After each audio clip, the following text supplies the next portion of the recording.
झारखंड की बदहाली पर इस बच्चे की धाकड़ रिपोर्टिंग आपने देखी क्या? शिक्षा व्यवस्था का ढोल पीटने वाली सोरेन सरकार की धज्जियां उड़ा दी इस बच्चे ने। इस बच्चे की रिपोर्टिंग देख शर्मा जाएगी सोरेन सरकार, शर्म से पानी पानी हो जाएंगे शिक्षा मंत्री।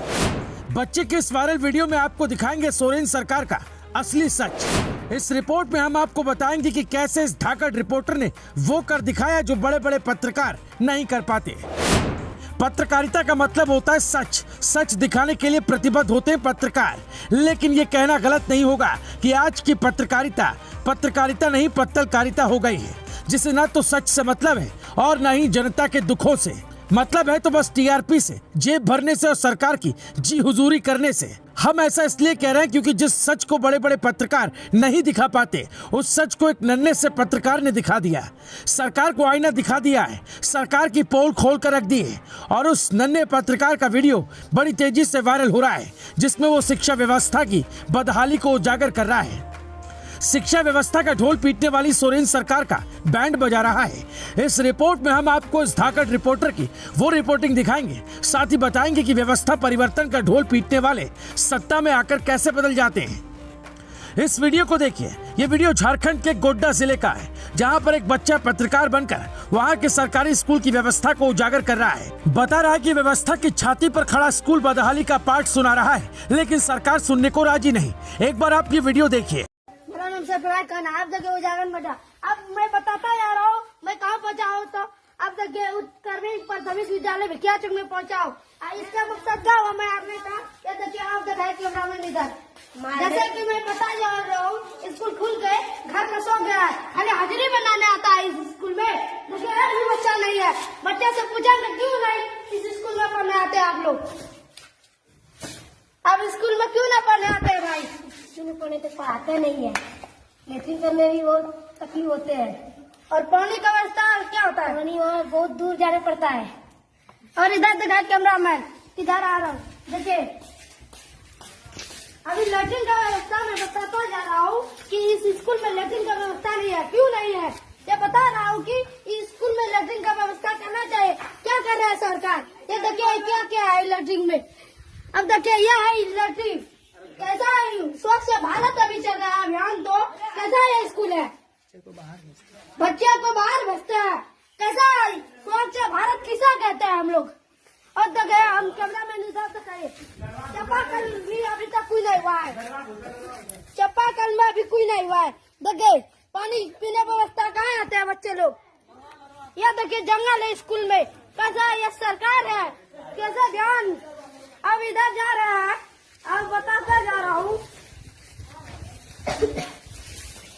इधर देखिए कैमरा मैन, रूम में क्या भरा है देखिए, ये रूम में क्या है देखिए, ये रूम में क्या है, कुट्टी धरा है।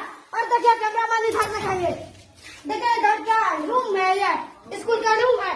क्या देखिए स्कूल में सोनी सब रखता है, कैसा स्कूल है भाई। अभी देखिए ऐसा स्कूल क्या बच्चे लोग पढ़ने नहीं आता है।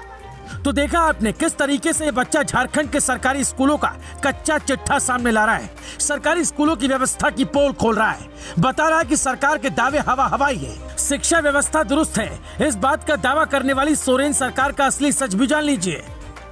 झारखंड के उपराजधानी दुमका में सरकारी विद्यालयों की कुल संख्या 2300 है। वर्तमान में शिक्षकों की संख्या 6073 है, जबकि जरूरत है 8273 की, मतलब 2200 शिक्षकों के पद खाली है। यह आंकड़ा 1/3 का है, लेकिन अगर हम सुदूरवर्ती इलाकों में जाएं तो शिक्षकों की संख्या और भी कम रहती है, क्योंकि शहरी क्षेत्र और उसके आसपास के क्षेत्रों के स्कूलों में पोस्टिंग की होड़ रहती है। ग्रामीण क्षेत्र में सरकारी विद्यालय में जैसे तैसे पढ़ाई हो रही है। अगर 6 शिक्षकों की जरूरत है तो पदस्थापित शिक्षक 2 या 3 हैं। दुमका के चांदोपानी मध्य विद्यालय में कक्षा 1 से 8 तक की पढ़ाई होती है। स्कूल में 135 बच्चे पढ़ते हैं, लेकिन प्रधानाध्यापक समेत शिक्षकों की संख्या 3 है।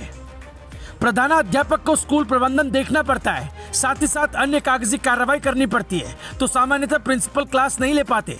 मतलब 2 शिक्षकों के भरोसे 8 वर्ग के बच्चों की पढ़ाई रहती है।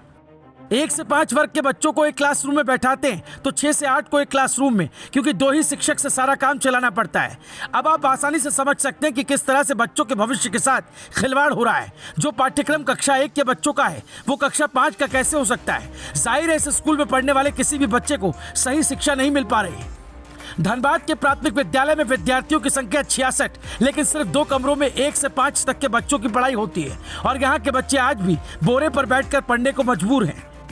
इसमें ही 5 कक्षाओं के बच्चे बैठकर पढ़ते हैं। एक क्लासरूम में 1ली से 3री कक्षा के छात्र बैठकर पढ़ाई करते हैं। इनके लिए एक भी बेंच और टेबल नहीं है, जबकि दूसरे क्लासरूम में 4थी और 5वीं के बच्चे पढ़ते हैं। इनके लिए 3 बेंच और टेबल है, जो सभी बच्चों के लिए पूरा नहीं पड़ता। जो बच्चे पहले आते हैं उन्हें बेंच और टेबल पर जगह मिलती है, बाकी को नीचे बोरे पर बैठना पड़ता है। ये हकीकत की ABCD है, लेकिन भविष्य ए पर खत्म हो जा रहा है। लेकिन सरकार को यह हकीकत दिखाई नहीं देती। हमारी गुजारिश है सरकार से कि सरकार यह हकीकत देखे, इस नन्हे पत्रकार की पत्रकारिता को देखे, क्योंकि देखना जरूरी है। सिर्फ दावे और वादों से कुछ नहीं होता, उन्हें पूरा करना भी जरूरी है। Bureau report, news live TV.